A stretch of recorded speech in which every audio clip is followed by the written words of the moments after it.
Board to order on this 22nd day of June, 2023. Please rise and join me for the Pledge of Allegiance.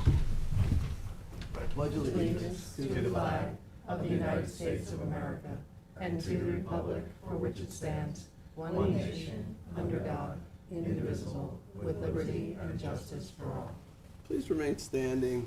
We don't normally do moments of silence at our work sessions, only at our main meetings, but we did just a couple days ago lost somebody very dear to one of us. Tommy John's mom, Ann O'Rourke Schiavone, passed away on Tuesday, June 20th. Literally 2 years to the day after the death of her husband, Fran. Her love of family and friends was everything to her. I had the pleasure of meeting her a number of times.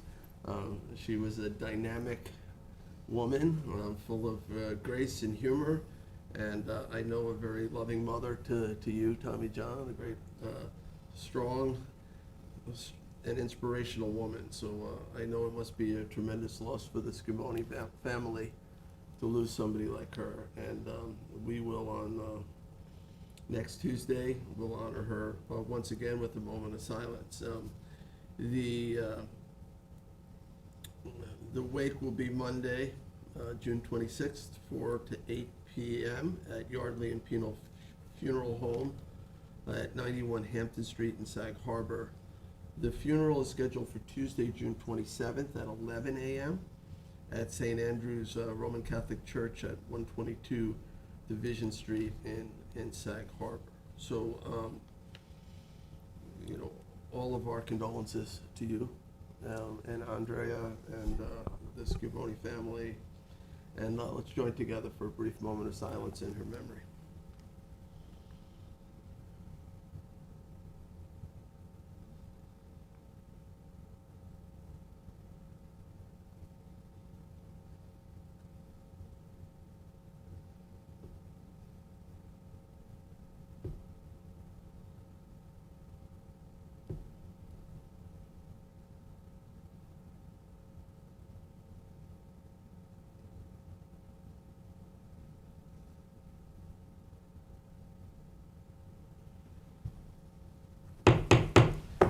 Thank you.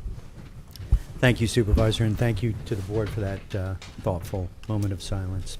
I appreciate Any way it. we can help and support you, Tommy John, through this period. Thank you. You have. You just let us know.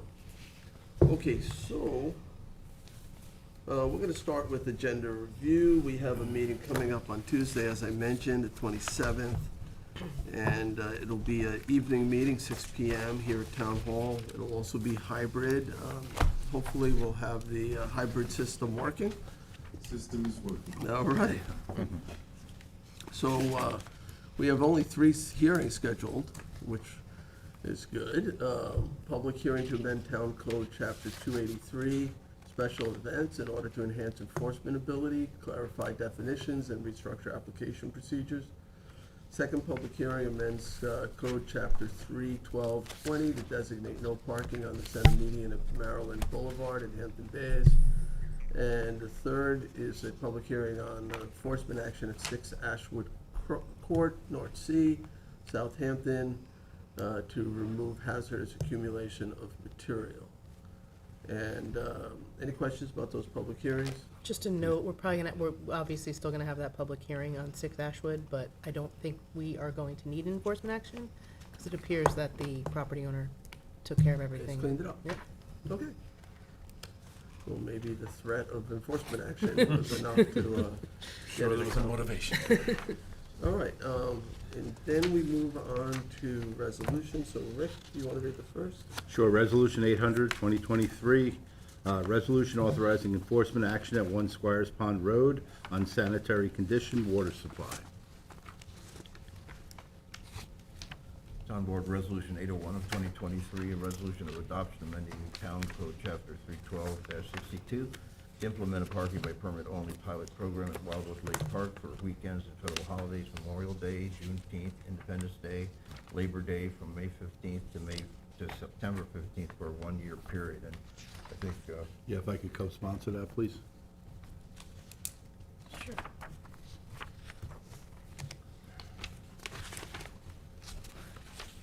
Town Board Resolution ID 43007, authorized purchase of Kubota tractor from Alves Equipment Company Incorporated using New York State OPS contract.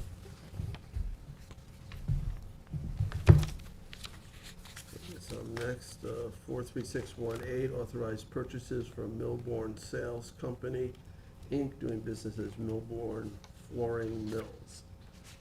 43624, authorized purchase of general building maintenance services involving new construction, reconstruction, and demolition from Renew Contracting and Restoration, Inc., using the Bay Shore Union Free School District contract.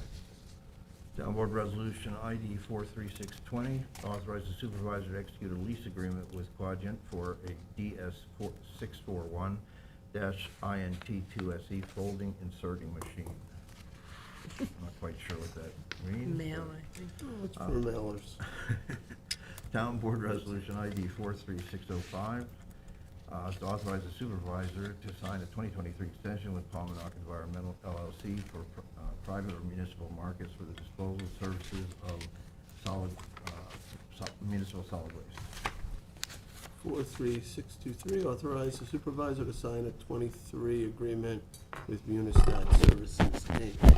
43606, authorize use of Eastern Suffolk BOCES Cooperative Bidding Program for school year 2023 to 24, Joint Municipal Cooperative Bidding Program. 43569, declare item surplus and authorize disposal of vehicles. 43650, 2023, notice to bidders for used 2021 Ford Transit passenger wagon. 43645, as a 23, notice to bidders for printing of forms for fire prevention. 43628, accepts 2022 audited financial statements from Naraki Smith LLP for the town of Southampton, and authorize town clerk to publish notice of 2022 financial report. 43625, accepts the December 31, 2022 Community Preservation Fund audit from Cullen and Danowski LLP for the town of Southampton. Authorize the town clerk to publish notice of the Community Preservation Fund financial statements and independent auditor's report. 43646 is amends the 23 budget for various departments. Housekeeping resolution 43627 authorizes the supervisor to sign statement of annual financial and operating information and file with the Securities and Exchange Commission. Resolution ID 43654, accept resignation of Gail Lombardi from the Hampton Bay CAC.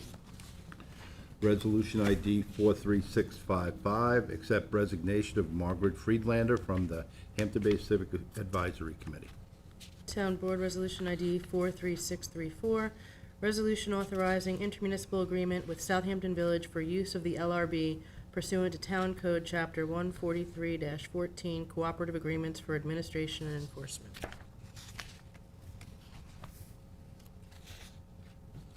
Town Board Resolution 43635, 2023 home sales price and rental formula multipliers for units reserved for income eligible households.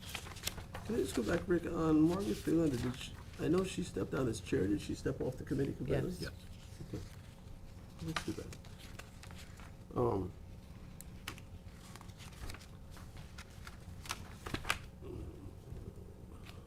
So, what are we up to?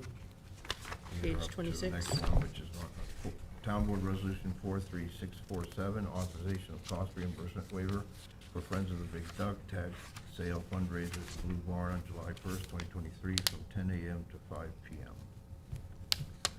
Town Board Resolution ID 43649, waive showmobile fee for East Quogue Fire Department Annual Seafood and Beer Festival. 43616, authorize Fire Marshal Joseph Hernandez to attend the New York State Fire Academy Training Introduction to Fire Investigation, July 17th to August 11th, 2023, in Montour Falls, New York. Sandy, could you add me as a co-sponsor on the 43649 for East Quogue Fire Department? Certainly. 43472 appoints Charles Briscoe to planner position in land management. 43565 accepts resignation of a heavy equipment operator in the highway department. 43563 accepts resignation of a public safety dispatcher. 3, in the police department, 43636 accepts resignation of an audiovisual production specialist in education and government channel. 43176 accepts retirement of police officer John Cooey from Southampton Police Department. 43639 is a public hearing notice for acquisition of a portion of lands of Villa JILS located at 212 Little Noyak Path in the hamlet of Watermill. Town Board Resolution ID 43644, notice of public hearing to enact a new Chapter 316 entitled Moratorium on Battery Energy Storage Systems to prohibit new applications pursuant to 330-162-21 of the Town Code for 3 months. So let's pause for a second, because I know there's been a lot of talk about this. And this would set a hearing for July 11th. And this would affect New applications. new applications, so ones that are already in process will continue to be processed, that are applications already received, right? Correct. All right. And the purpose of this is to, give the planning, the board more time, or to To give the tweak planning code? board time for Oh, you- education opportunities, to give the board time to review the code and make changes. I believe we'd had conversations about adopting the latest fire protection standards. Janice, can I bring you up for a second? I hate to put you on the spot here, so, because we did adopt the battery energy storage code. I get battery energy storage is a critical component of our future in terms of being able to shift to wind and solar and, renewable forms of energy, and to avoid additional polluting infrastructure, and overhead wires and things like that. So, and I know New York State is very big on promoting battery energy storage. So we put a code in place, and I know you worked really hard on that code. Are you envisioning some potential changes to that code, or not necessarily? So yes, we worked on the code, you may recall, as part of our Climate Smart Communities program. There was a number of different implementation things we could do to score points, to become like bronze and silver and go up. And we one of the things was to do the stretch code, and we did that. And the other one was battery energy storage systems, so we did that.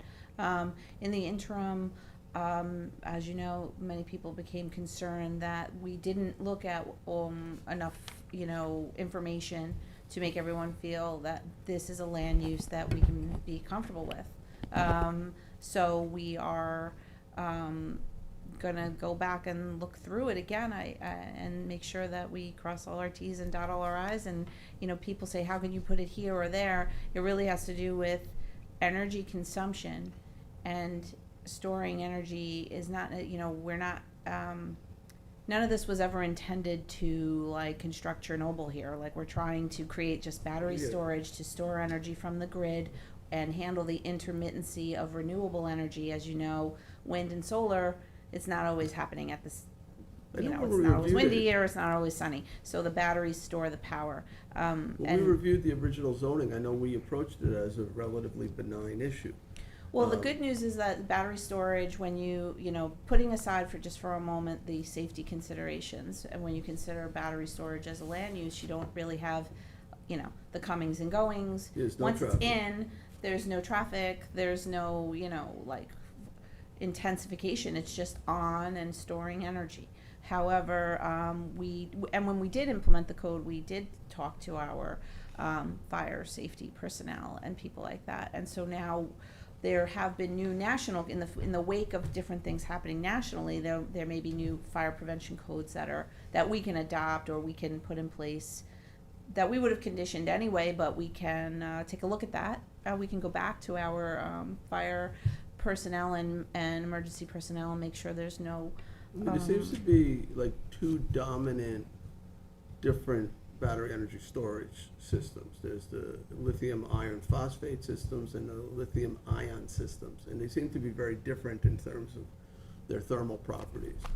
So, I don't know whether we can promote one system over another, but The one that is proposed is the one that includes the phosphate, which is the slow burn. that's for the canal property. non-toxic, correct. The other one is lithium ion, is it not, or it's not? That, It's that's not actually even an manganese. application at the That's moment, not an that was a application. pre-app. Yeah. So there's only one current application.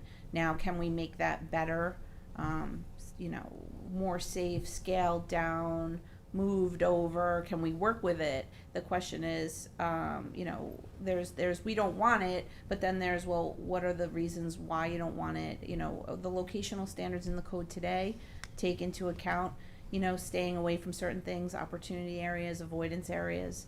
But we're happy to go back through it and look at everything over again. In listening to the planning board hearing, it seemed like the concerns were like threefold or fourfold.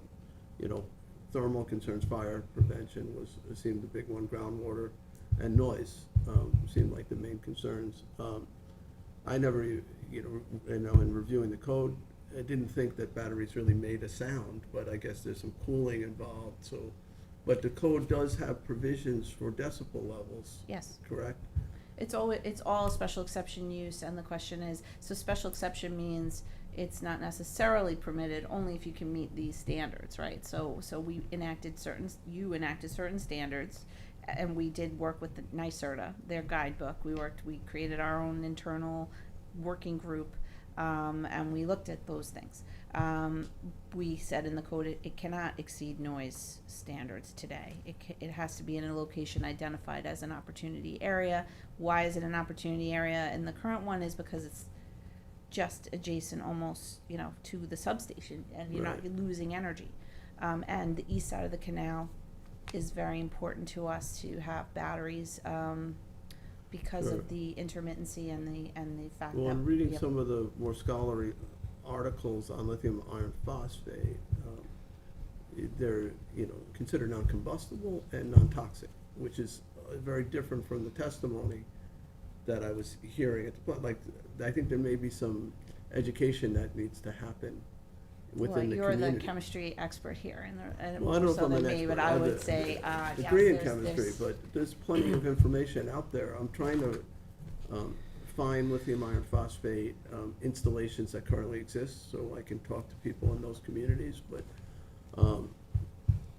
I think that there's public education that perhaps needs to happen, and it really is depending upon what methodology, what technology is being employed at these battery energy storage systems. They're not all identical.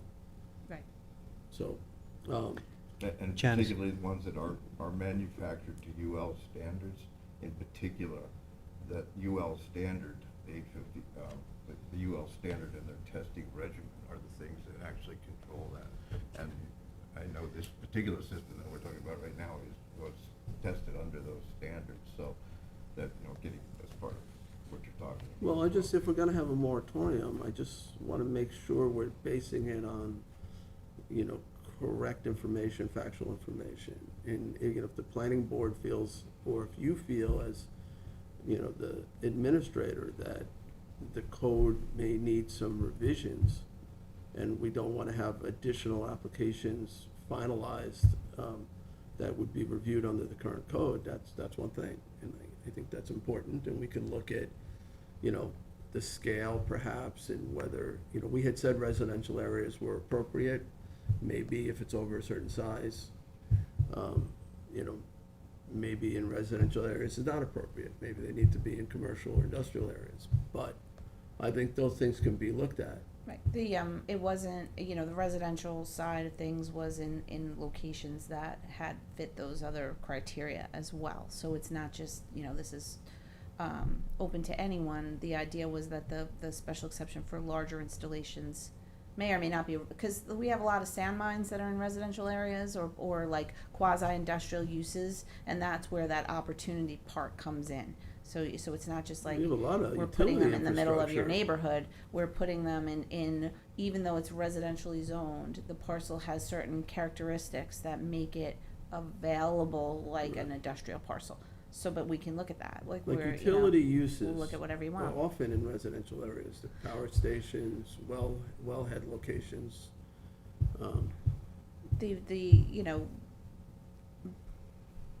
The idea is to make sure that people have power, and especially in storms, and the resiliency of having available power is important. However you want to accomplish that, that goal is still there.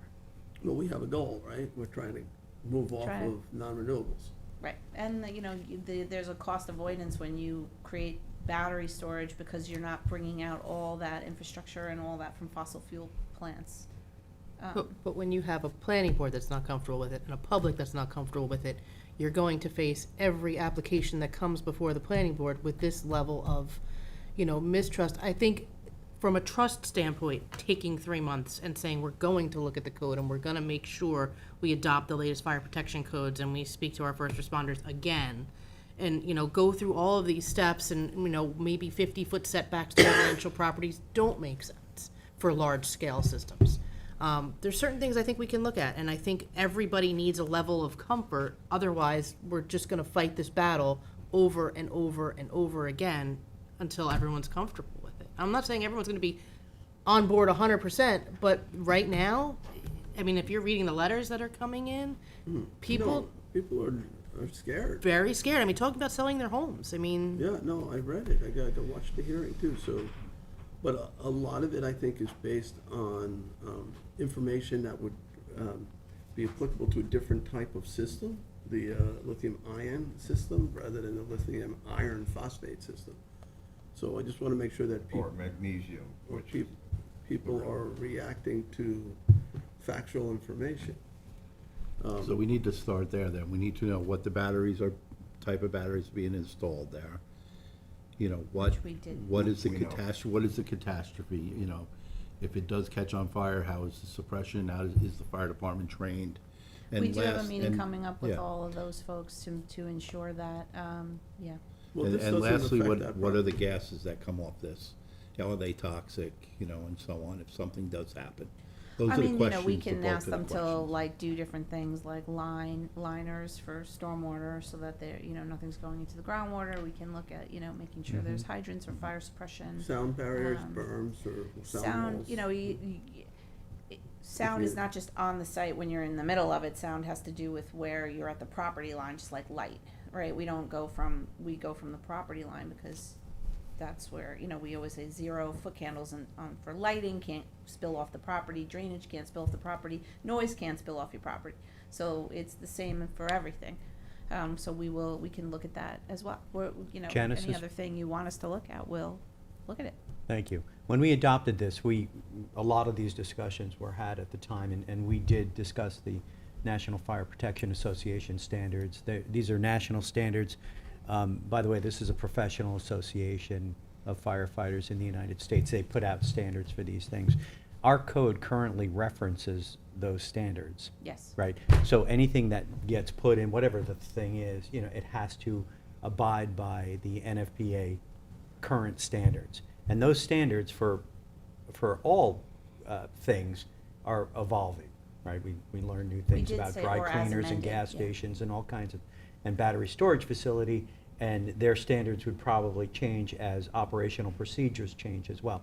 If we were to adopt that in our code, and this is, I thought about this and we discussed this, we would kind of make a static, we would make it our code, and it couldn't change necessarily all that easy. That's why we reference the NFPA standards, because of the changing nature of the standard operational procedures of firefighting and, all the things that they do, right? Because I know we had this discussion. We also discussed the medallions on electric meters for residential battery storage, and mapping them out for fire departments so they know that these things exist in our communities. But so I guess my question is it enough that we reference, that in our code we reference NFPA standards? Well, I'd have to find out if there's any other standards that we don't reference, but yes, in as much as we reference those standards, and we also say as may be amended from time to time. So We any always say, when we application, reference something like that, we usually say that, because that way we keep up with whatever they, enact. changes. So any application that comes in has to be up to current standards, and if the standards change, they would then be required to change as the standards change. That's correct. But, we do reference So I those don't know- NFPA But there was- standards, but there may be more. I don't know if we necessarily need to put that into our code But because I- we already reference it. I asked Ryan Murphy about that, and there are newer standards that haven't been adopted yet, but are, I think they're European standards or something, that exceed what's currently adopted here, and that's what they want to use because they address a lot of the issues that the older European codes don't standards address. that are currently not adopted by the National Fire Protection Association. You could, yes. I could ask Ryan Murphy for clarification, just but there were, clarifying what you but there said. were, there were standards that exceed what is currently adopted, I think he said by the state. Well, no, it was actually, it's a national association, and their code, I think it's 855 is the code we currently recommend, because that's the code that currently exists. And we reference it because as it changes, as the fire association learns new things, they change the code. We don't have to keep changing the code all the time. because But I mean, that's the I code can in ask place. Ryan and John Rankin for the particulars, but they did say there are newer standards that have not yet been adopted. and I And think I he was believe they referring said to- that this application actually meets those standards that are above what we have It does, adopted. because they were tested under the UL standards, which is guided by that Fire Prevention Code 855. I believe that's the way it is.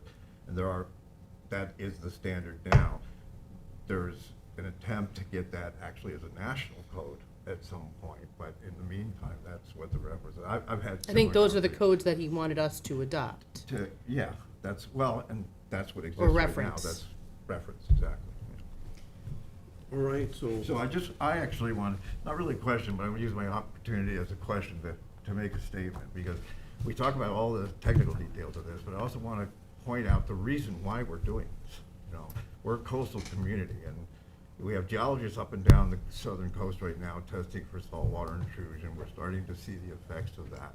We're doing this not for us, but for future generations. And the switch to renewable fuels is so critically important. Right now, your electricity comes from 90%, it's 90% of that's fossil fuel. And fossil fuel is a contributory big problem to climate change and global warming. And most of our oxygen on the planet, almost 70% of it comes from the oceans. So we're doing this for a reason, and it may not be readily apparent at this time, but going into the future, trying to do this for my grandkids and their kids and their kids and their kids. So I kind of make that association with somebody who had some great vision a long time ago, who decided, hey, maybe we ought to provide water in the Southern California. The Water Authority was created for the same reason, because somebody looks forward to see what problems could possibly come. And this is a big issue to us, to the planet, and to us as a coastal community, the source city. So, do you like that statement? That's my question. Me personally, of Yeah, course, I mean, okay. that's our goal. You are all policymakers here, you adopt your policies, and one of the policies Not to is make to statements. have renewable Not to ask energy. questions. And, I just think that, I just would like to say moratoriums aren't always guaranteed, they have to go through Suffolk County Planning Commission.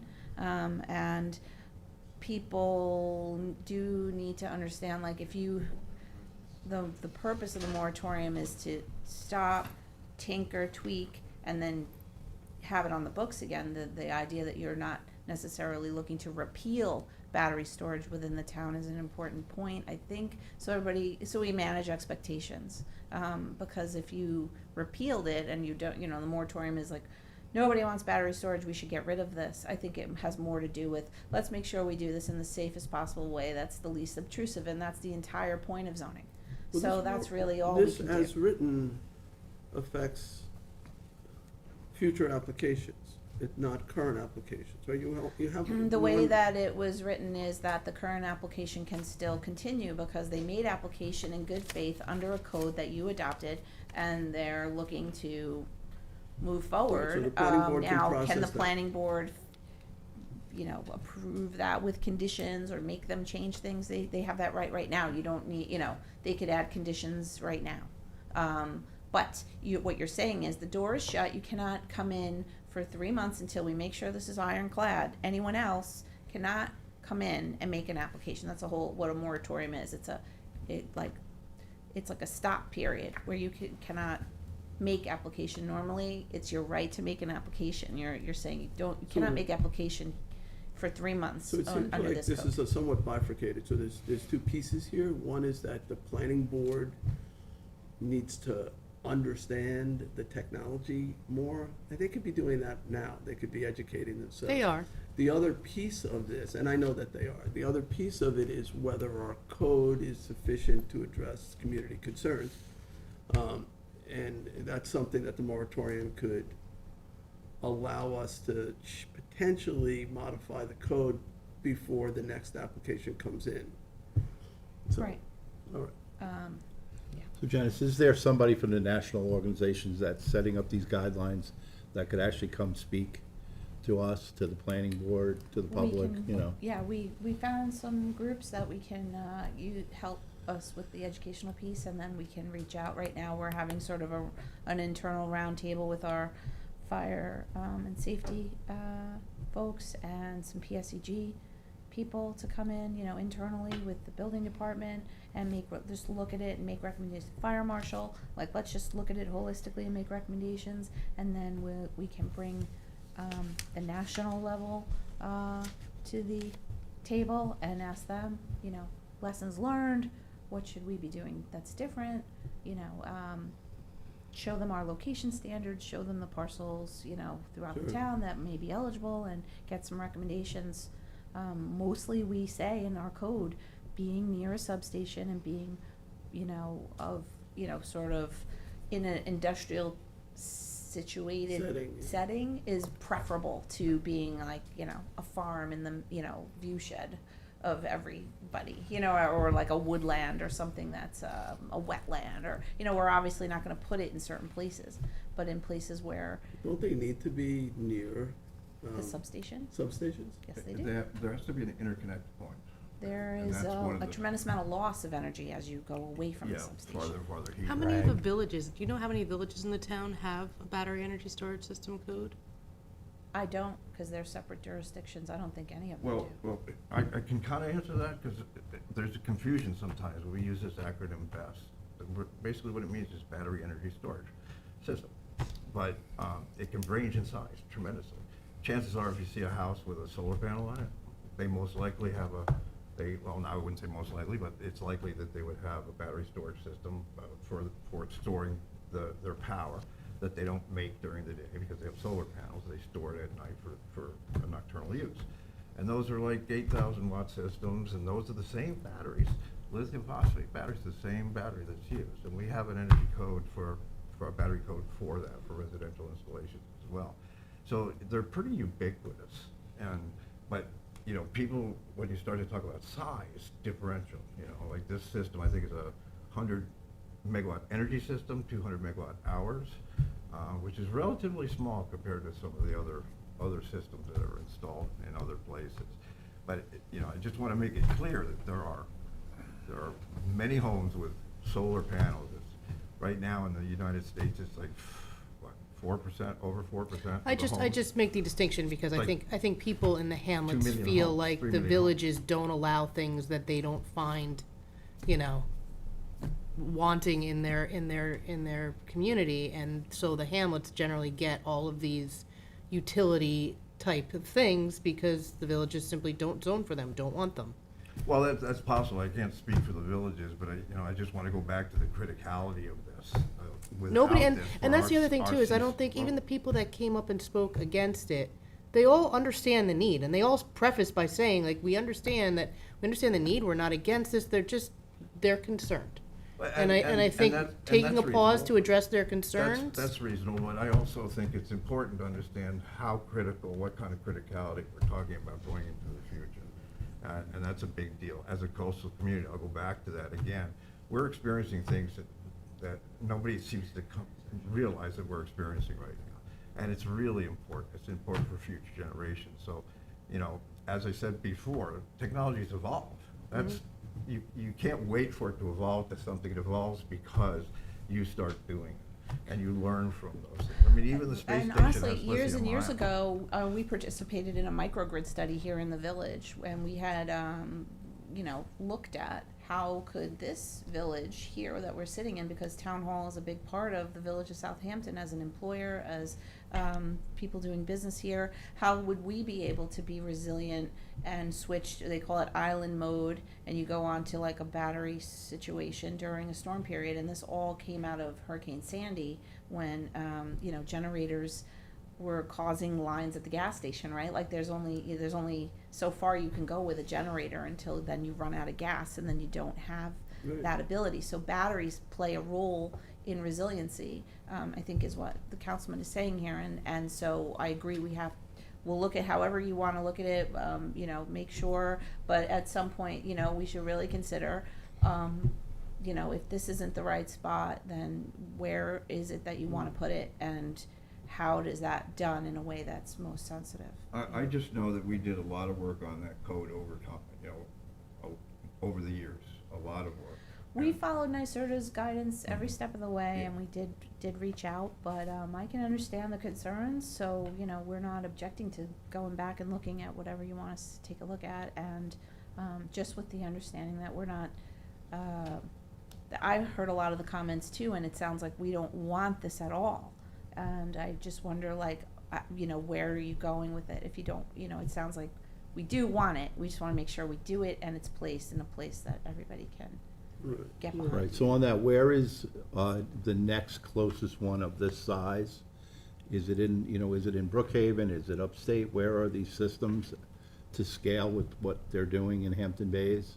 I don't know. You know, I'm John, trying to do you- get that information, Yeah, too. because, I've reached Well, out. I know there's And- one one actually downtown Rochester, they've done it, I think that's one of the largest ones that I've come They have them in across. New York City too, like a lot of, just actual buildings are not even buildings, they're battery storage facilities that look like buildings. They are buildings, but they're batteries inside buildings in Manhattan, and you wouldn't even know it. And they do that for the same reason. I think if people knew that, you know what I mean, there would be more of a comfort level, perhaps. Yeah, I'm you know? saying like that's where Totally we agree were with like, you. we've Yeah. got like major setbacks and, but they're actually like, you could be walking by one and you wouldn't even know that it was there. I just feel like either we take the 3 months now and we make the planning board comfortable with this, we make our constituents comfortable with this, or we fight every application that comes in. I work at. I mean, I know I'll feel more comfortable when people come to me and I say, no, we took 3 months, we took a hard look at this, we made adjustments and this is what we're all comfortable with. Well, and I agree with you, but also recognize that this board, prior to you being on the board, had done a lot of that work already, and that's the code that currently exists. And, everyone can have reasons why. I'm sure the planning board has discretion to make those that's why we have a planning board, is to do that. So, I understand what you're saying, but I also want the public to understand that this code just didn't arrive like that. No. It came out of long, hard work from the sustainability I think it's a group. good code. Like Janice says, it has to be referred to the planning commission. They typically do not like moratoriums, but 3 months. 3 months is, a very brief moratorium. They'll probably, I suspect that they'll, might make some language like they don't like this, but I don't think they'll object to a 3-month moratorium.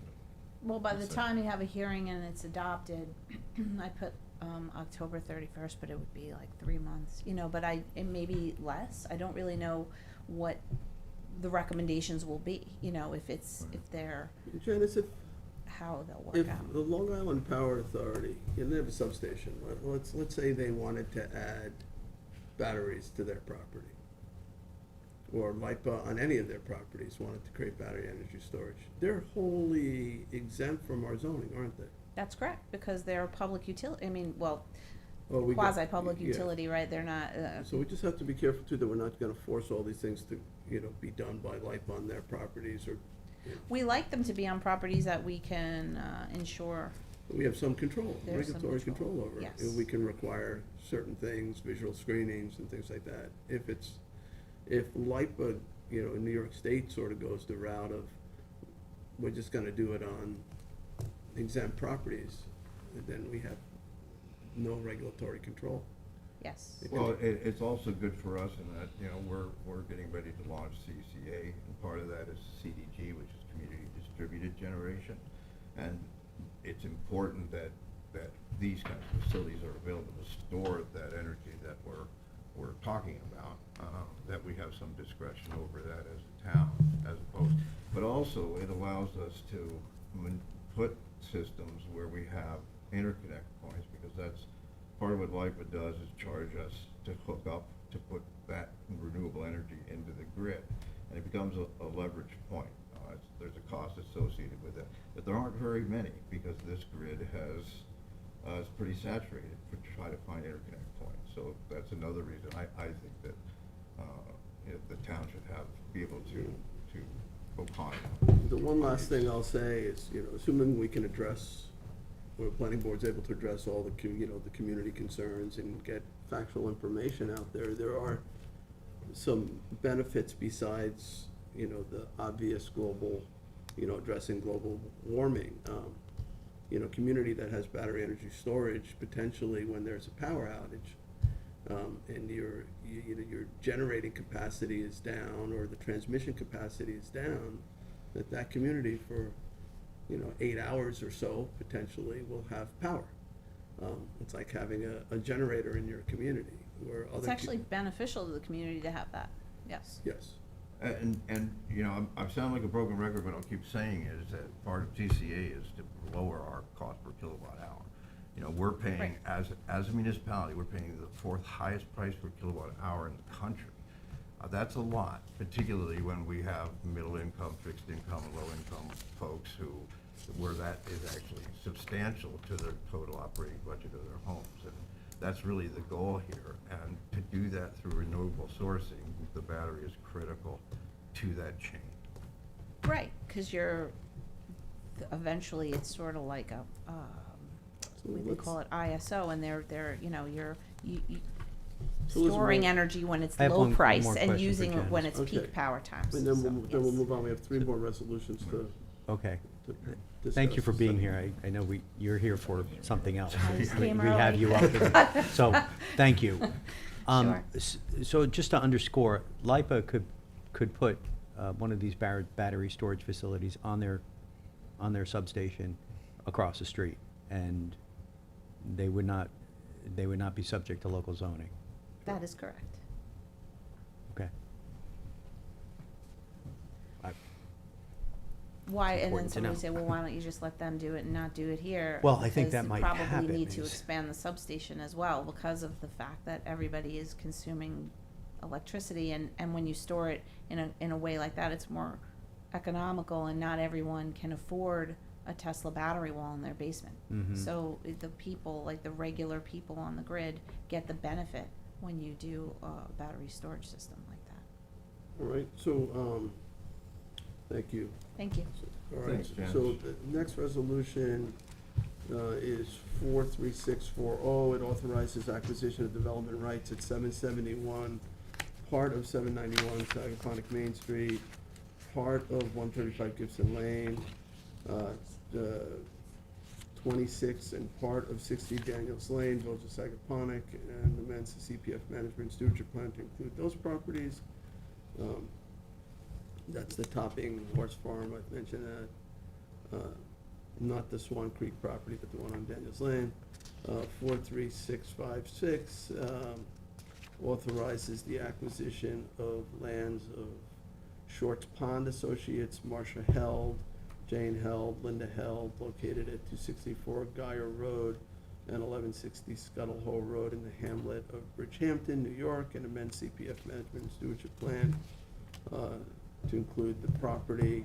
Both of those we've held public hearings on. So, and then 43657 authorizes supervisor to sign agreement to lease the premises known as 271 Flanders Road, Riverhead, New York, to Long Island Head Start Child Development Services, Inc., and to the Children's Museum of the East End, CME. So yeah, that's our property up on Riverhead Road that is currently occupied by Head Start and CME.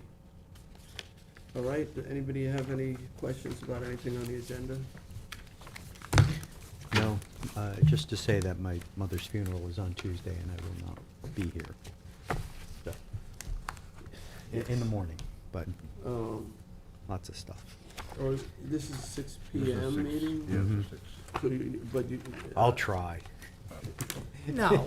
that's ridiculous. No, I know. Don't feel Come on, I any- don't mean it. That You you don't forget. feel, I did miss one meeting, and ironically, it was for my dad's funeral, and it was a special meeting. It was a contract for the county, a dredging contract, Mecox Bay, in Nobody- I Shinnecock think Bay. we understand. I remember that. I would have voted yes, I know. Anyway, yeah. I'm just trying to remember from the last meeting, we held the record open for a number of things. For the written record, right? So there's, the hearings, we closed the public portion, right? Okay. That, because we had that issue with Zoom. I just wanted to make sure all those things that got carried over are in this packet, but, it sounds like they are. No, these are the only 3 hearings that are on for Tuesday night's meeting, Hmm. these new ones. Okay, Happy to all right, so I guess, Cindy, you're good to publish? Yes, I'm Thank going you. to go downstairs and take care of business.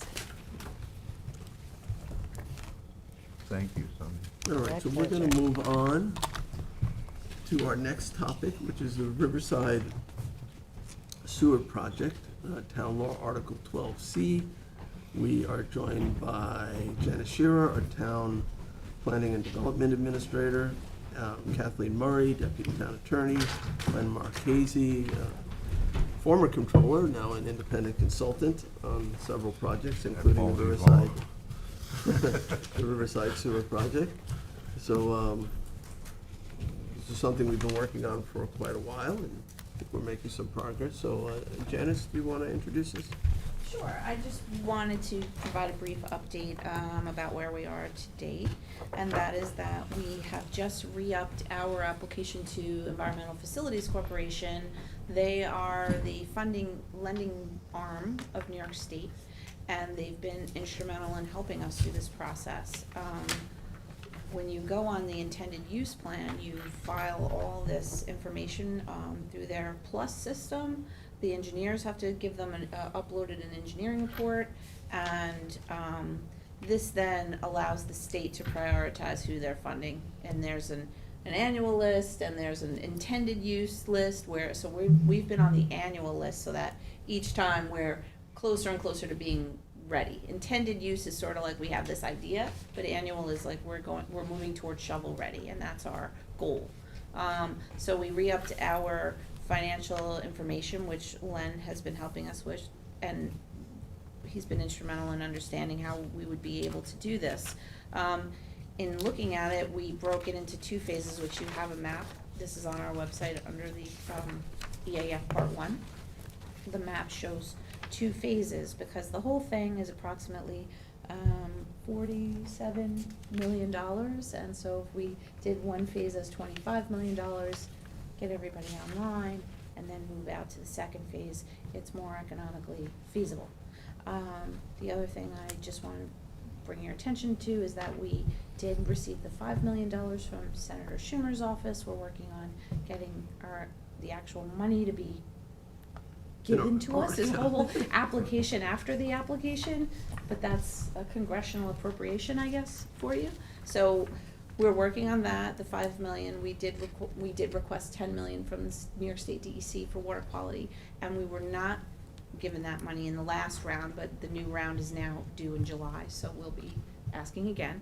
We did receive $250,000 from Suffolk County Water Quality, but the whole goal is to get grants, right, to fund this more so than borrowing.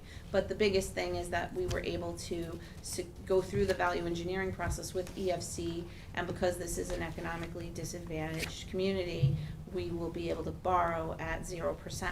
So that, and on their books. So those things are very important as far as the borrowing power. So with that, and then it sort of gets into more nuanced things about operating costs and other things. You'll see this as another water quality request to cover some of the existing flow. We want to hook up existing folks in the area and make it affordable. So we've always been in the catch-22 of how do we create a district? You have to create the district in order to get the funding, but you can't create the district without the funding. So Len, knowing many years being here and knowing many people, bond counsel who was able to point us to a provision in town law, New York State town law, that would allow us to work on this, and Kathleen is taking a look at it, so I'm gonna turn it over to her and Len to go through what that means. Could I just ask you a question before you do that? The referendum that's coming up this November, is there any potential impact of that on what you're Well, talking hopefully, about? if the legislature does move forward with that eighth of a penny sales tax initiative, we would be able to apply for that money as well. So the idea is to sort of, and Len can go further into detail, and this is get as many grants as we can up front, see if we can enact this 12C pathway, and as we get grants, we can pay down that debt. I'd like to shed a little light on that. Last night at the Suffolk County Legislature, the legislature decided to table the motions, the two resolutions creating the district Really? and the sales tax. So they're really putting themselves under the gun if they're going to do it. They would have to do it in July, of course, get the wording together and have it into the Board of Elections by August 7th. So yeah, there was some debate. The meeting went in late into the evening, and the legislature voted to table. Do you know? Not to act, not was to it close on the hearing and move technical forward. basis, or was there debate or whether it's a good idea? or not The to- concern seemed to be on the wording of the New York State law, right? And the law actually amends the charter, and in the law, it only referenced IA systems rather than sewer districts. However, in the charter, they mentioned sewer districts considerably, and so the state legislation was adding IA systems as a viable option for funding with this new district that was created. So some legislators felt that the law needed more work, and that it wasn't ready, and so they opted to table it. Okay, well, that's better. Recess it, I think is. It sounds yeah. technical. There was technical issues, not necessarily that they're opposed to putting it on the ballot. They just want to make sure that it's correct. There were also some questions about the priority areas too. You know, why some areas were priority, how many people in the current county system, were actually asking for the IA systems, and there's quite a backlog, but many of them are not in the priority zone. I think there was some confusion on what a priority zone is, you know, the 0 to 2 travel time. And through policy, that priority zone could actually be expanded. You know, if they wanted to do that and put money closer, let's face it, it all goes into the bays eventually. It certainly goes into our groundwater. So I think they had some questions about that. They do have some time to get this done, so I'm confident and hopeful that they will. Yeah, because that's municipal dependent, so our rebate program, we use 0 to 2, correct? Mhm. So we were actually gonna go to a wider mandate, but because of the tax incentive issue, the taxable issue, we held off doing it. So I'm just trying to see how all these things coincide, so it sounds like a hiccup. but We also had a meeting with Legislator Thiel about 2 months ago to try to obtain, I actually sent him an email this morning to see where he was on that. We were looking for some offset from community preservation, about the quality side of it, Water quality. water quality side of it. Mhm. For operation and he and was- maintenance? he was gonna try to work on something like that under those amendments, and so I was just kind of tweaking his memory this morning to see if he got a chance to look at it, but. So we can Yeah. use CPF for the infrastructure, it's a portion of the infrastructure, right? Yeah, For the connecting the existing flow, we calculated that at about 27% of the phase 1 costs could be allocated to existing flow. So if you take, say, 30 million and you took 27% of that, that would be eligible for CPF funding. Yeah, but you only have 20% of the total fund available to you to do that through Well, we our calculated it to rebate be program? around $7 million, $7.5 million, and I think That's that's what okay. our, That'll We work. did request that, and you'll see that, and you'll Yeah. see a But does it- recommendation from that committee on. All right, I was what worried you But that it it was. can't be used no, it's about 7 million, 7.5 But million. it You can't could be- also pay that out over It can't be a used, couple of though, years. yet for the operational costs for those people that No, were that was connected. going towards the construction part. Just the Yeah, construction, not okay. under the statute Right, now. and so this is where this 12C comes in as far as operation and maintenance goes, so Okay. that's a nice segue to Kathleen. Good morning. So as Janice indicated, in furtherance of this board's efforts to construct a sewer system for the downtown Riverside area, Town Law Article 12C has been identified as a mechanism to help facilitate the construction and also the financing of that improvement.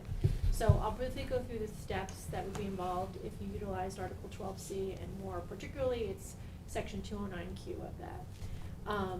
You know, this board is familiar with some of the steps pursuant to Article 12A when establishing other special improvement districts. So it's not that different, but I will say one major distinction is that 12C addresses the one-time creation of a sewer improvement versus a district. And this allows the board to spread the cost of that improvement throughout the entire town outside the village, not just the hamlet of Riverside. For purposes of this conversation, I'm just going to be saying the town, but please know that every time I say the town, it is always the town outside of the villages. But just for sake of expediency, I won't keep repeating that phrase, but it does not include the villages. So step one, and you're familiar with this, is the creation of a map plan and report, which is specific to the particular area of the town that is expected to be particularly benefited, which of course here is that hamlet of Riverside. And the cost of that work, of the map plan report, is a general charge upon the town, unless of course it comes to fruition, and then it becomes part of that overall cost.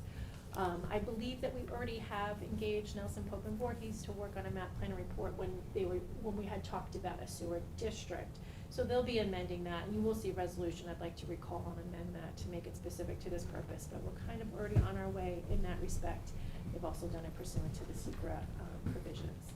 Step two is the part where obviously you'll be hearing from the residents, and that is the public hearing.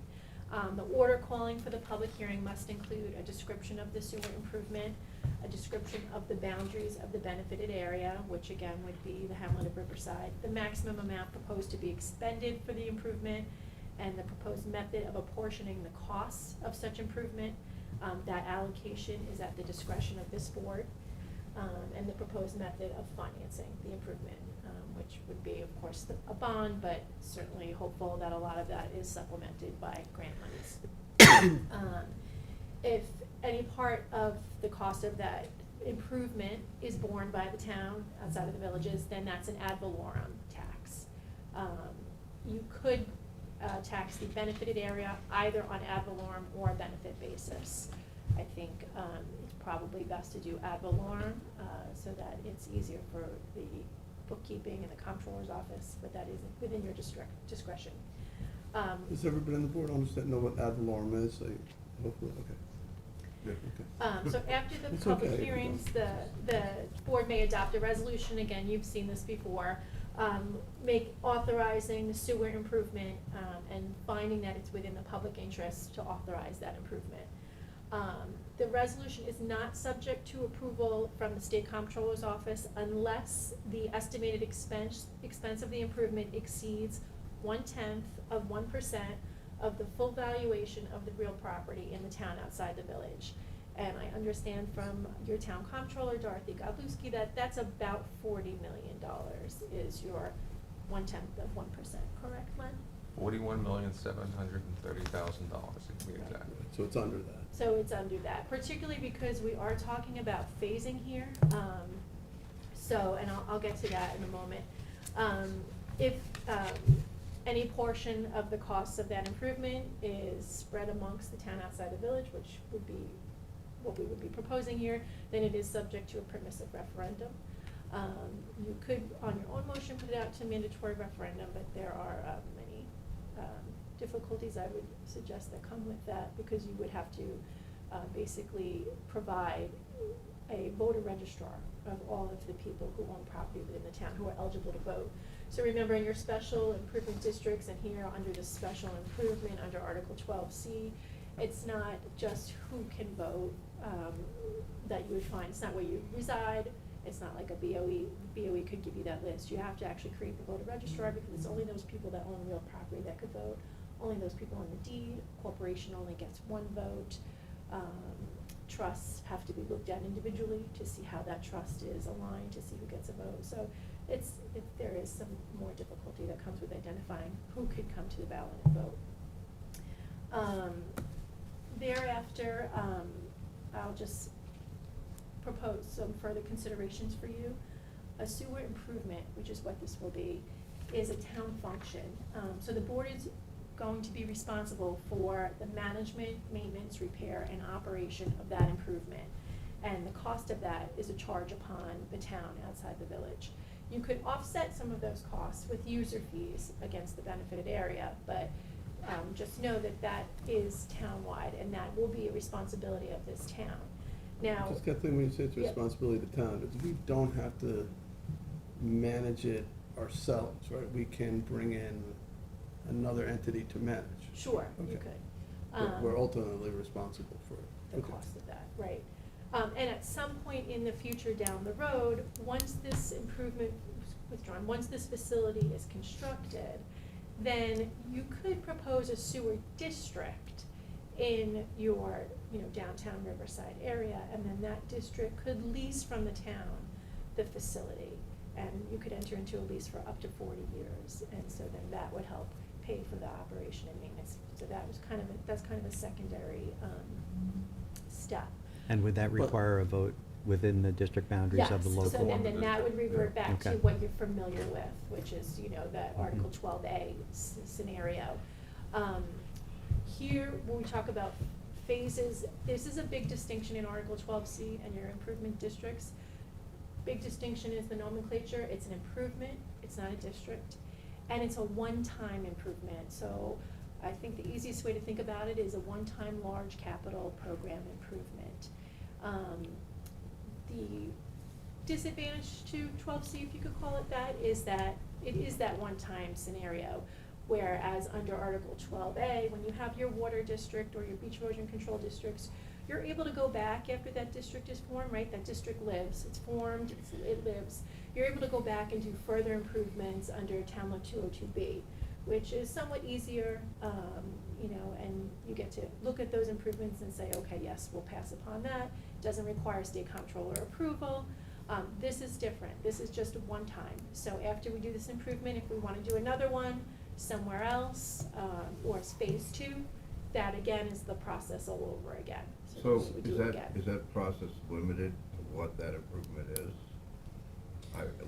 In other words, to do phase 2, we increasing have to do it all capacity over that again. would You don't get qualify. the continuation. It would be our intention to do the same process again for this phase 2 of this, as well as any other sewer district that the town is gonna. Sewer improvement. Sewer improvement, yeah, sorry. Yeah, I'm trying to But define what improvement Eventually, is. Kathleen's right on mark that a district, just like, say, look at our water district, right? The Hampton Bays Water District.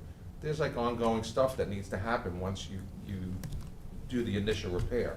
So we're gonna have to try to form a district at some point, Mhm. because it's an ongoing operation. It's not something that just is a one-shot deal. So that's later down the road, and we'll have to There's no talk about it. guarantee you're able to form that district. Well, if not, then the town will have to assume that responsibility, and we'll have to make like a But now this- divisional thing or something. This mechanism, sewer improvement, doesn't fund the operation, only the capital. It does fund the operation. It can fund the. It does, yes. You could offset it with user fees. I thought you said it's a one-time thing, operation is Capital. ongoing. I did, and I apologize, what I meant was the actual construction or the improvement is a one-time thing, but it is a town function. This improvement All right, will always so- be a town function, so yes, you are responsible for the operation and maintenance of it going All forward. right, so what this does is, because that Riverside area, from a census perspective is, limited in terms of the financial capacity of that area, a lot of properties off the tax rolls, et cetera. If they had to, through a sewer district, bear the cost of the infrastructure, assuming we were not able to get grants to pay for the whole thing, it would make it so that the numbers, it would be hard to sell this to that community because they might not be able to afford the cost of And the to that improvements end, and the operation, so yeah, you might not get understanding state that council hang on one approval. second, understanding that,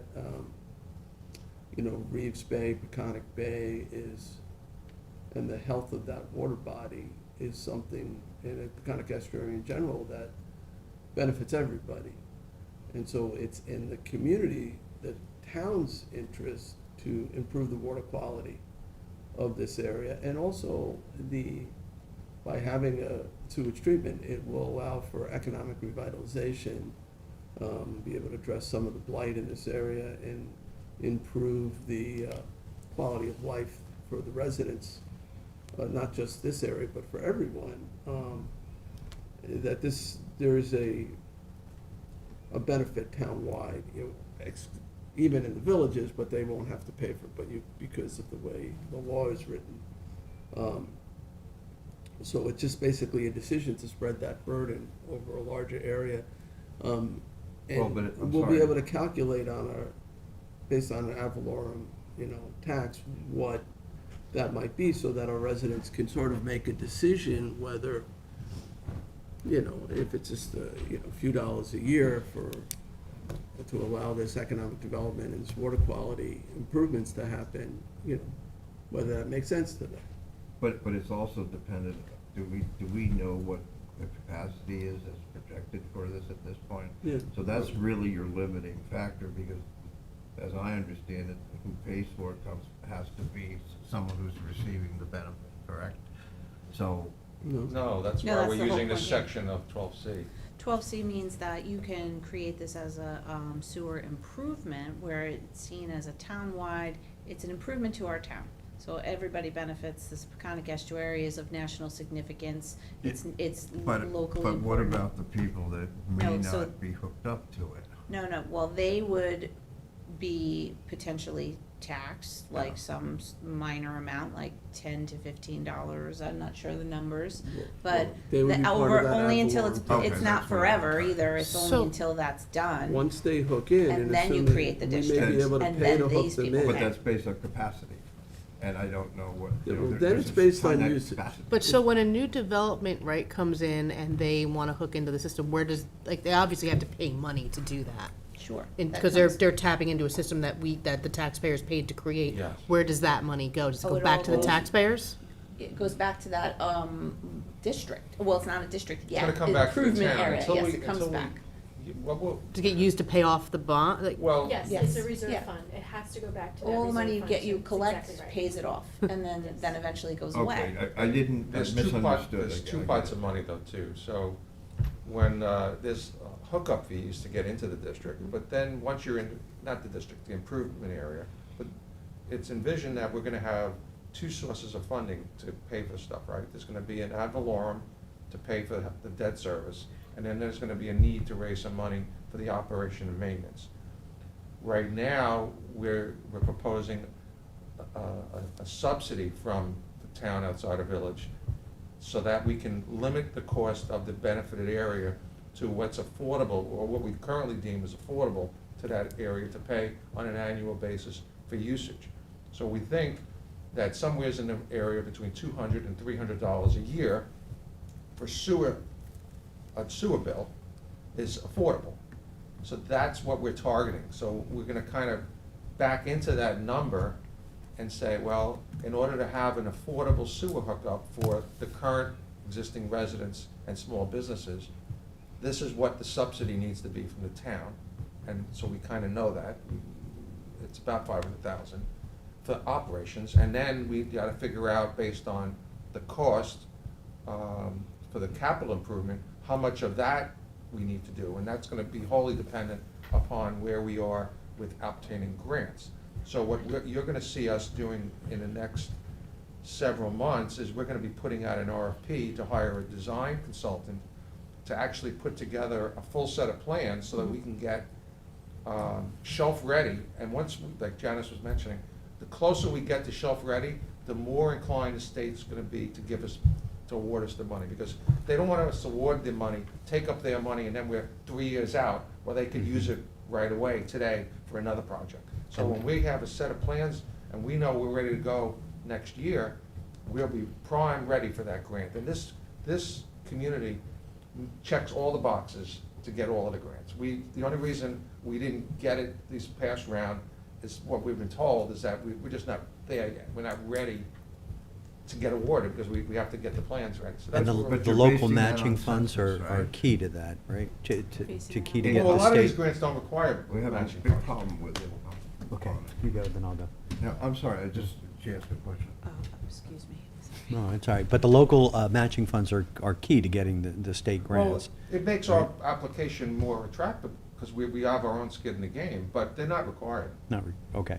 What makes this more question one. attractive is it's an underserved area, So- and it's right next to the Peconic estuary. My follow-up question, kind of along with Councilwoman McNamara, is once we get the Riverside RAC plan underway, right, because it needs a sewering in that area for it to happen, those buildings, if there are structures that get built, do they retroactively pay into the creation of the district, and that money goes back to the town? Yeah, we'll have to my decide at some question. future date what new construction needs to pay, and that has to probably be developed in a code. Okay. Yes, the plan actually does require, all sorts of performance standards for anyone developing in the Riverside They area. couldn't So develop there they- without that infrastructure. They must give us, first of all, they're gonna pay user fees. Then they have to give, there's other, they call it fair share mitigation in the SECRA, where they give us money for this, that, and the other thing.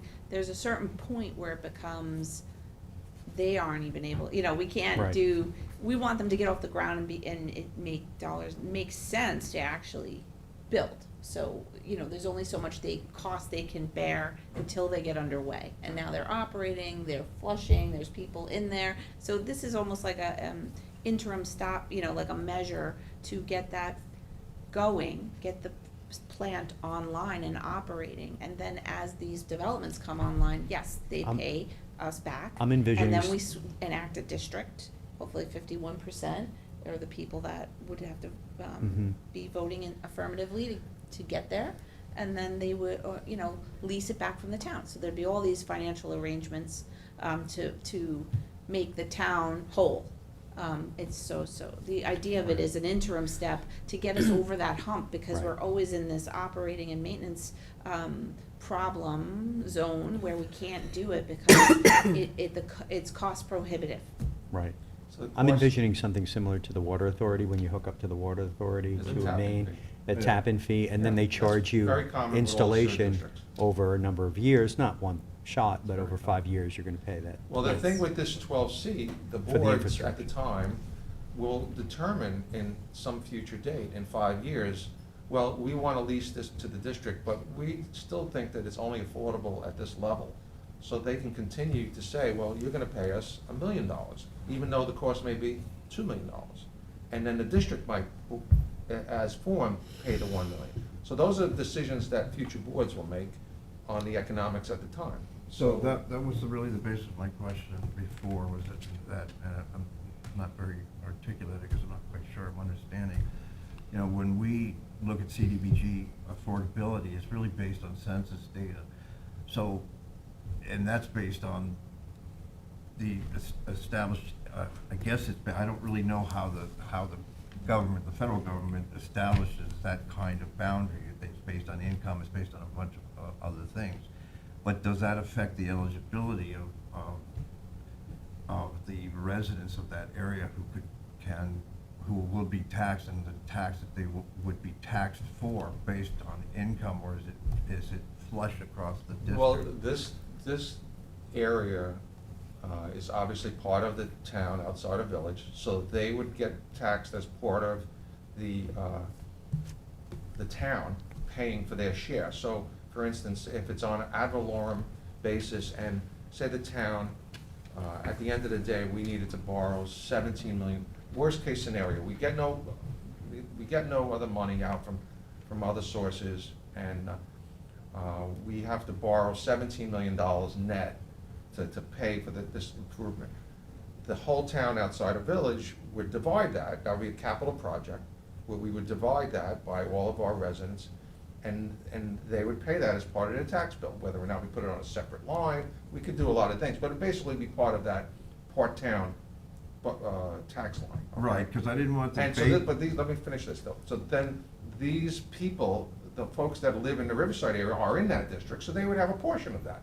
So they would pay part of that as well as the people in Hampton Bays or whatever. So they would pay for that. And then, in addition to that, the folks that are in this benefited area would also get a user fee, a user bill for whatever they personally use. Okay. So if my house, if I, flush 225 gallons per day, there's like a calculation that the county health department uses, then I would get an average bill of like $225. That's kind of the average that we're modeling right now. So when we do a map and plan, Kathleen our engineers are gonna have to put together a report. They're working with myself to give them the financial information. We're gonna run a scenario which the worst-case scenario, based on not receiving any additional grants, and what would it will be.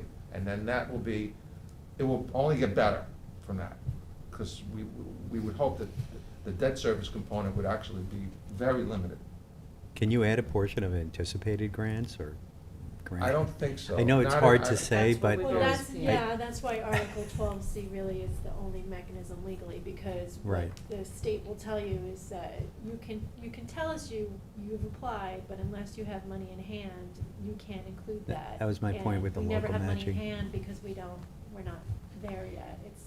It is in fact a catch-22 under that scenario. Okay. Can I ask a question about how you calculate how much CPF can go into it on the water quality end? Because I know we can connect everybody who's existing. I know CPF can't be used for the future growth, but to deal with the current growth, you still have to put in sewer mains, you still have to put in a processing facility, you still have to put in the leaching fields. Yeah, that's a good So question. even if there was no future growth, CPF would be eligible to pay for probably most of it. Well, no, But- we did a calculation of the current flow based on the current census of what's out there, and it's basically 108,000 So you're just gallons per taking a day. percentage of current That's flow what I asked. versus the And- total flow. For phase one, which of is the 400,000. Phase one is 400,000 of the plant. The existing flow is 108,000. That leaves 291,000 roughly of increased capacity. So if you take the ratio, it's 27%. So that's how you calculate. So that's how we calculate. So we take 27% of the projected cost, which is roughly $30 million for phase one, and then that gives you an upper parameter which CPF could be eligible to reimburse this benefited area. Yeah, because you That's have how we calculate some that. consumers that are certainly using more water than others, and Oh, all that, that no doubt about factor it. all You that can have stuff. that. And there's some areas that we definitely wanna hook up, there's the mobile home park, there's things that are, literally, the waste is like But we can pay a couple of 100 days away from going into the bay. I mean, it's not that far. We can pay 100% of that, the hookup.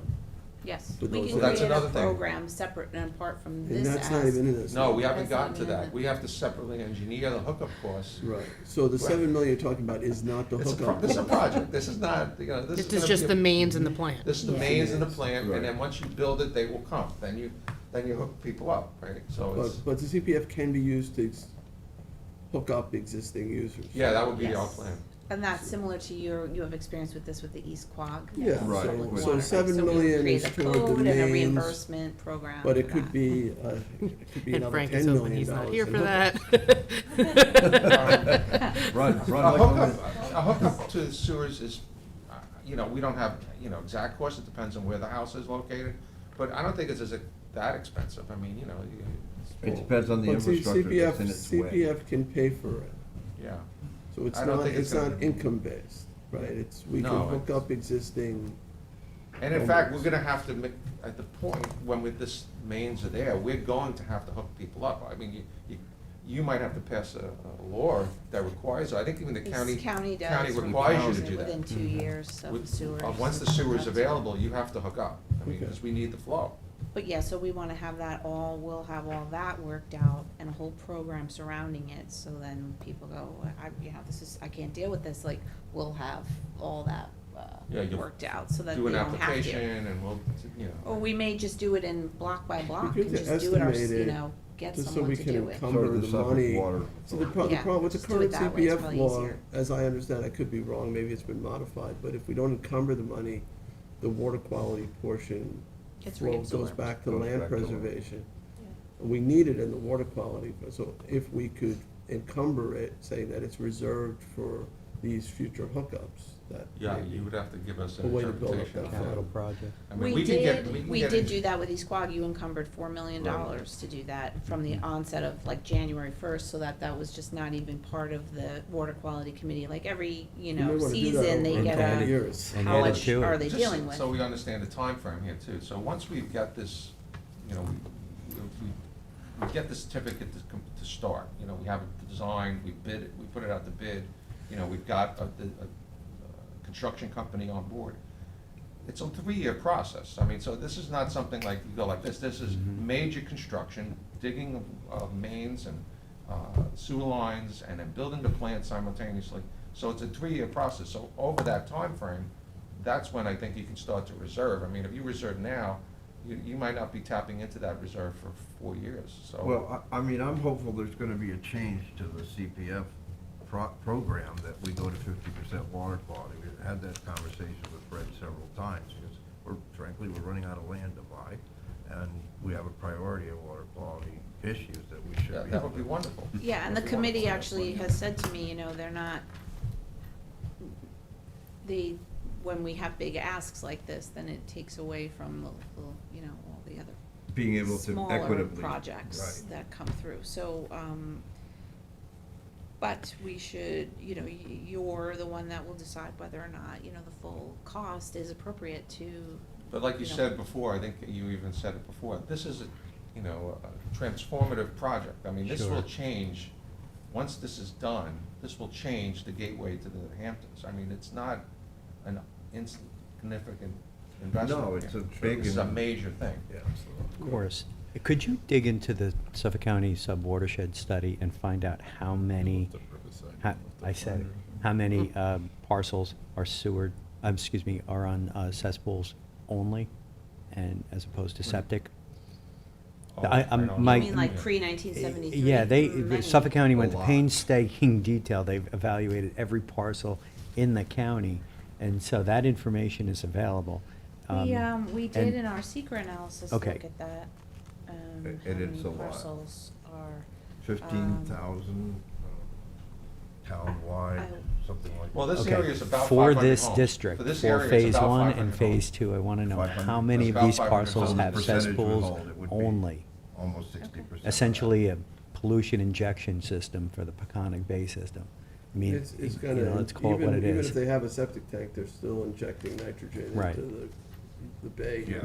Right, well, that would be an improvement, but Right. I'm suspecting that You're many very- don't even have Some of that. these areas are very close to groundwater. Right. Yeah, I mean, once the sewer line is down, the planned development, which is to have retail on the first floor and apartments on the second or third floor, that's gonna be allowed to happen. It just can't happen right now. Mm-hmm, Yeah. mm-hmm. So all of your other plans for affordable housing and workplace housing and workforce housing, that will all be able to work in here. Yeah, there's quite a bit And- of potential for workforce Yeah, housing and there's in gonna this community. need to be some kind of buy-in from them, from those developers there. So, we'll Oh, talk, I it's in mean, the that's. code, I mean, it's already Yeah. there. In terms of the technology we're employing, or maybe we don't know, I know there was an issue when we had bought quite a bit of land, water quality-based land for recharge use, constructed wetland use. Do we know roughly what is being used at this point? So, yes, and I recently saw that in the paper. We bought, we call it the Shumata parcel. When we presented it to the board, we always knew, we said, okay, it's a good purchase for open space, or it could be used for water quality. A lot of times we say buy it with the water quality because we have more flexibility in funding.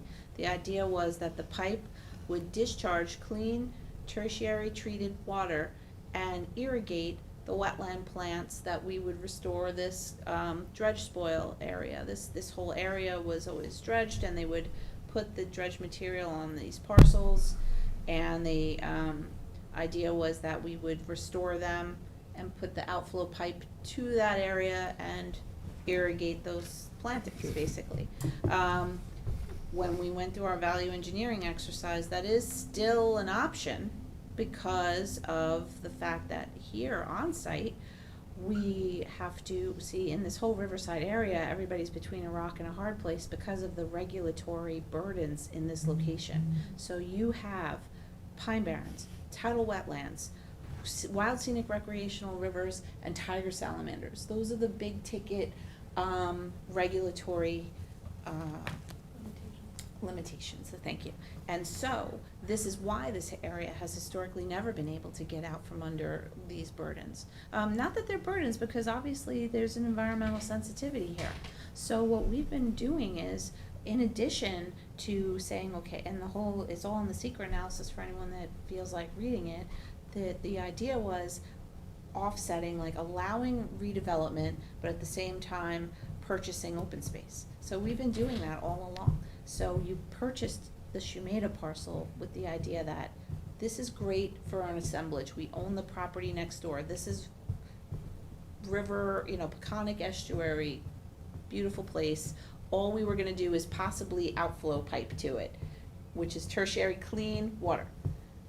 The state doesn't necessarily want us to do that. However, we have to make sure that they're gonna necessarily want us to do leaching pools on where we are now. So it's Right, one or but- the other. so we'll They have to don't go like through to the commit to Pine Barrens anything, but to- they have to do something. We'll have to get some Pine Barrens relief. We have to get There's some a lot, Pine yeah. Barrens relief. We're working through So all if we of can't get that, then we're back to the constructive Well, Right, wetlands. but I will note, you might recall Joyce Novak coming here with me, Mhm. where Conic Estuary Program is very excited that you purchased this parcel, very glad that you did. Whether or not we outflow to it or not, they're still gonna they are giving us money, $100,000 to do a plan for that. So we still remove so it's a win-win-win no matter what you do. So it's no reckless spending here, this is all And public benefit. We discussed that at the time. Right. It You was discussed going that. to be one or the other. It's a gonna be good one or the purchase. other, we always knew that, so And nobody's now we upset. thought, let's centralize the infrastructure, put the leaching pools on site. vote yes That's again. where we got The them. really And Five cool. Towns College, just so happened, was right about to put it up for sale, adjacent, so we said, this is a better plan,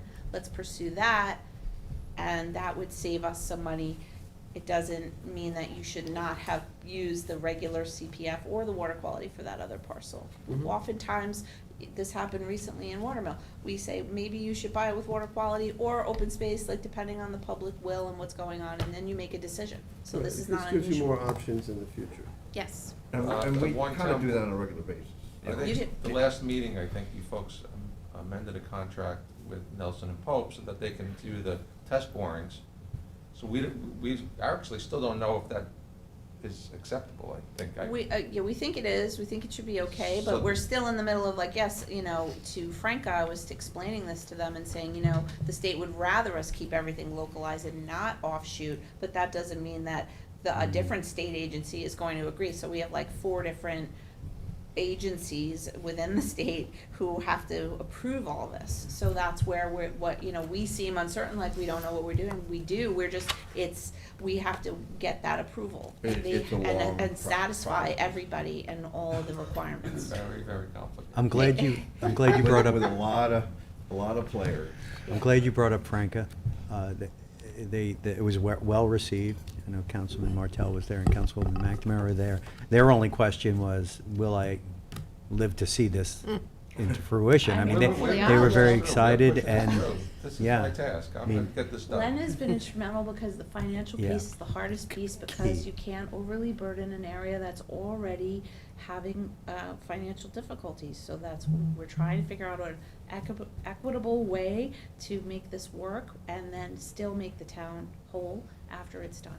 Mhm. So that's our have you goal. heard from the town of Riverhead at all? I know Yes. originally we wanted Well, to use they're an their alternative. flow and We- they we- didn't have We enough. have them as a backup plan for the byproduct of the sewage treatment plant, right, it's a sludge. Yeah. So currently, the plan calls for it to be trucked to the point, but it would obviously better if we can enter into IMA with Riverhead, so We do talk to Riverhead about it. it's just that we're not there yet, you know, that. Right. Well, you remember the history originally for this, we Yeah. wanted to use their system, but they couldn't Right. handle the. But they also need to make upgrades to their system, so we're hoping that with an IMA with us for the sludge, they can maybe get some We use grant us money as a to co- offset. Are we repaying some of it? We Yeah. can co-apply to EFC as a shared services agreement and get some Or they money could from that. apply. Well, they would apply no matter what, they are trying to upgrade to what's called a Right, Class that's A what I heard, facility to yeah. process these biosolids. And so when we, if we were to engage with them in some kind of agreement that's acceptable to you all, then we could, instead of, it's a sustainability factor and a cost factor to not haul that stuff up to Bergen Point, but instead put it at their facility that can now treat it, and we would be their best customer. Yeah. So, Good. that's the idea We're a there. good customer.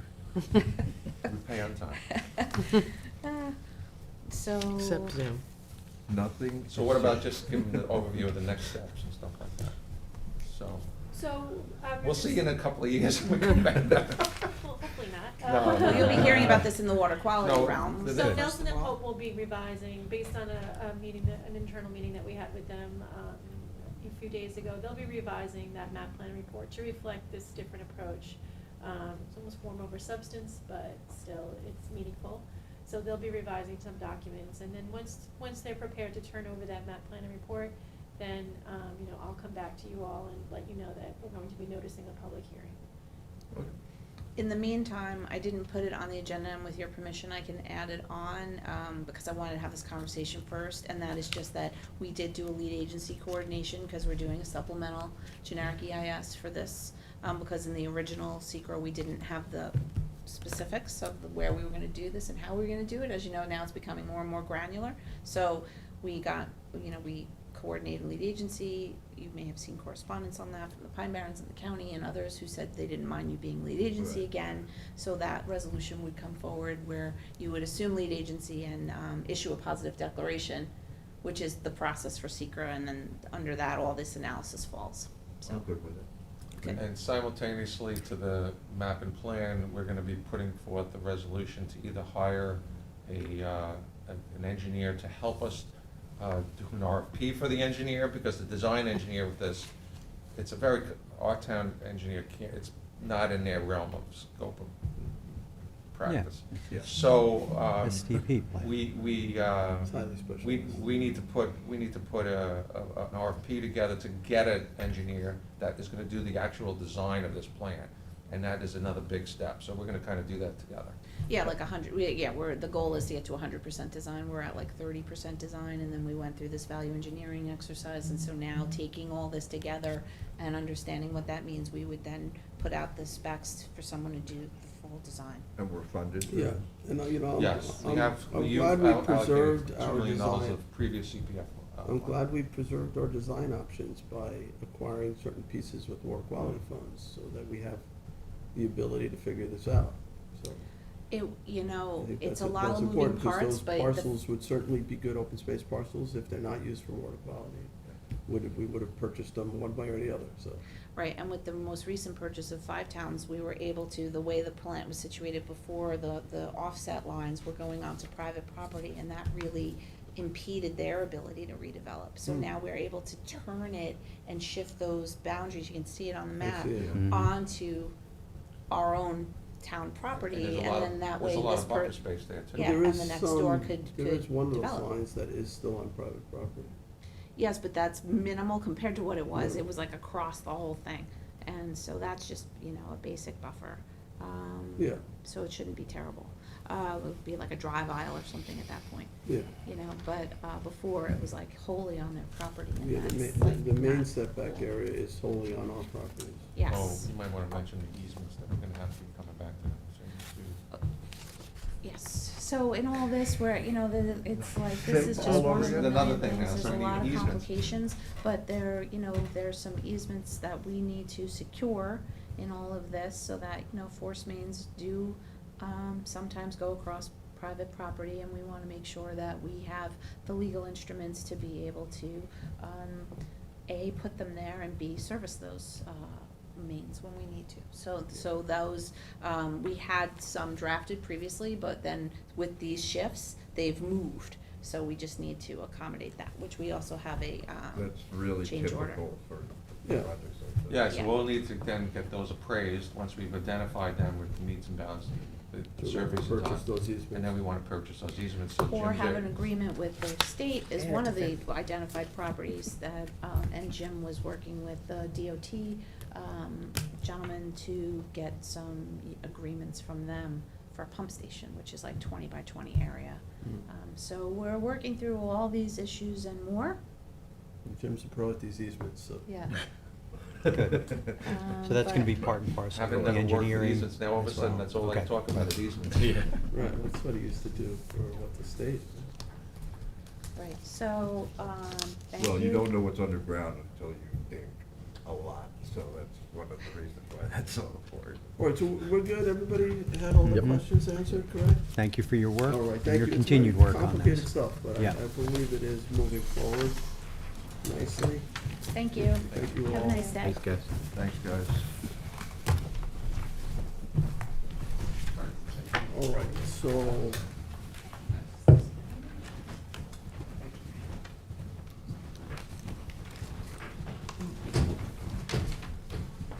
We're gonna move on to updates. Um,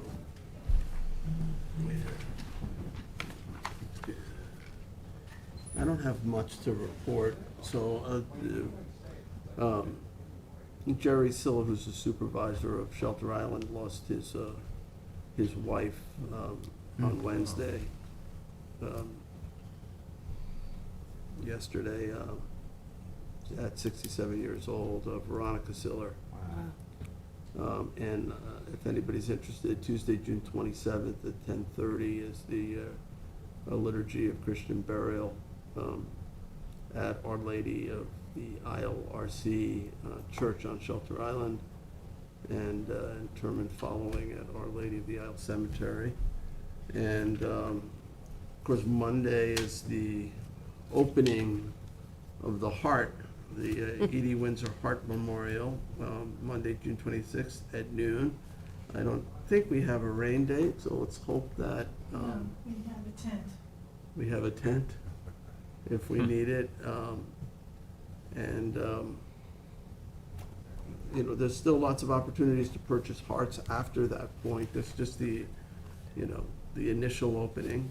And, you know, as people get married there, they'll be able to purchase hearts, or anybody who at any time wants to purchase hearts, and the proceeds will go toward the health clinic in Windsor's name. So hopefully all of you will be able to be there. We've sent out a lot of invitations, so we're expecting a nice crowd of people there. I apologize in advance, I won't be able to make it for personal reasons. No, it's okay. We will miss you. Well, I'll miss it, it's been a long project, sat in your office a bunch I know. over this. Yeah, Looks it's nice. really coming up beautifully, so.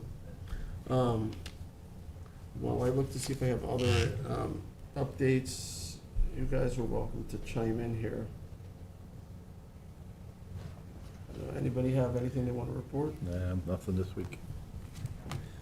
Quiet weekend like all the time.